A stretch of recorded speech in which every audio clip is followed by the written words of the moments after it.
Tras 6 horas de deliberación e pasadas as 11 da noite na Audiencia Provincial de Pontevedra, o xurado lía o seu veredicto sobre o triplo crime de Valga. Consideran probado por unanimidade que José Luis Abet matou a súa exmuller, exsogra e excuñada o 16 de setembro de 2019 de xeito intencionado.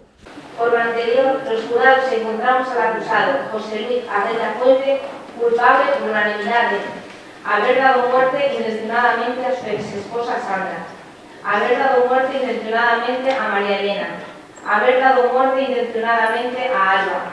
Los jurados, por unanimidad, no están de acuerdo con ninguna medida de suspensión de la pena, ni con la petición de indulto. Fixo, ademais, en que ningunha das tres tivera opción de fuxir ou de defenderse. Tamén entenden que o fixo cun profundo desprezo polas tres e con sentimento de superioridade pola condición feminina das vítimas. El acusado sentía un profundo desprecio hacia su ex-esposa, a la que consideraba inferior por razón de su condición femenina.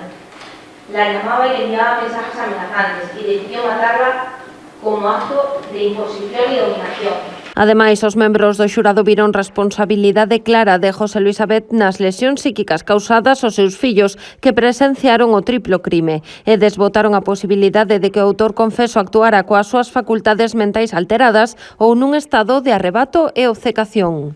El jurado ha hablado y la verdad es que, insisto, ha quedado acreditado que el señor Abet cometió los hechos siendo plenamente consciente de lo que estaba haciendo y ahora lo que falta es esperar a que por parte de la sala, en este caso, se dicte la sentencia y se concreten ya las penas que se le vayan a imponer al acusado, ¿no?